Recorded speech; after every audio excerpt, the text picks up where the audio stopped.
There was that one place I always thought about, and I just wanted to be there with you. The place that no eye has ever seen, the place that no heart has ever perceived. I had a great feeling inside of me.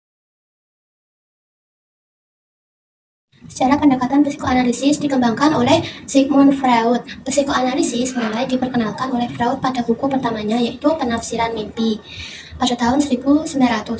Freud menjelaskan istilah psikoanalisis dalam arti yang berbeda-beda. Salah satu penjelasan yang terkenal terdapat dalam sebuah artikel yang ia tulis pada tahun 1923. Pada artikel tersebut, ia mengatakan bahwa psikoanalisis yaitu istilah psikoanalisis dipakai untuk menunjukkan suatu metode penelitian terhadap proses psikis, misalnya mimpi yang sebelumnya hampir tidak terjangkau oleh penelitian ilmiah. Psikoanalisis merupakan salah satu faktor yang memberikan pengaruh dalam mengubah pendapat tentang penyebab gangguan psikis. Pengertian psikoanalisa. Psikoanalisis adalah sebuah model perkembangan kepribadian filsafat tentang manusia, metode terapi. Hakikat manusia dalam pendekatan konseling psikoanalisa. Freud memandang sifat manusia secara deterministik. Tujuan konseling psikoanalisa yaitu mengungkapkan pikiran tidak sadar ke alam sadar. Kedua, menguatkan ego sehingga perilaku akan berbasis realitas, bukan berbasis insting. Yang ketiga yaitu mengurangi perfeksionisme dan kekakuan superego. Yang keempat, mendiskusikan, menganalisis, menginterpretasikan, dan merekonstruksi pengalaman masa kanak-kanak yang menjadi sumber masalah. Peran dan fungsi konselor, yaitu konselor bersikap anonim, artinya konselor berusaha tak dikenal oleh konseling, sedikit berbicara tentang dirinya dan jarang menunjukkan reaksi kepribadiannya. Konselor membuat suatu hubungan kerja dengan konseling. Konselor mendengarkan kemudian memberikan tafsiran terhadap pernyataan konseling. Kelima, teknik dasar terapi psikoanalisis yaitu mempertahankan kerangka kerja analitis. Yang kedua, asosiasi bebas. Yang ketiga, penafsiran. Yang keempat, analisis mimpi. Berikut adalah contoh kasus di lingkungan sekitar dan penerapan teori psikoanalisis dalam bimbingan konseling.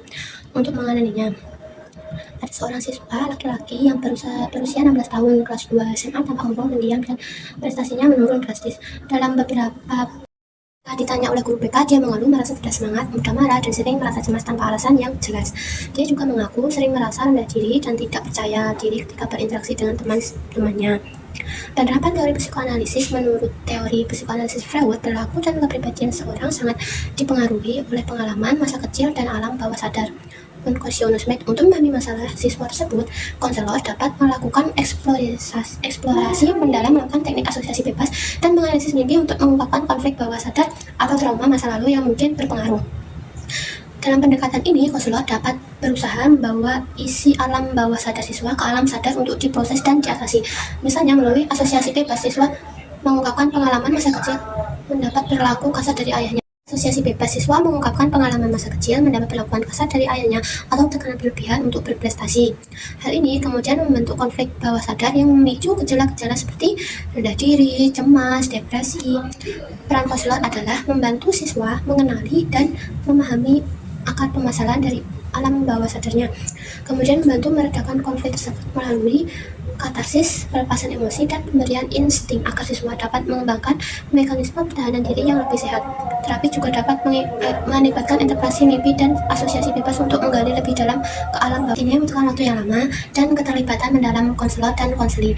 Tujuannya adalah membantu siswa memperoleh pemahaman yang utuh tentang dirinya, mengatasi masalah psikoanalisis berangkat dari masa lalu, dan mengembangkan kepribadian yang lebih sehat dan terintegrasi.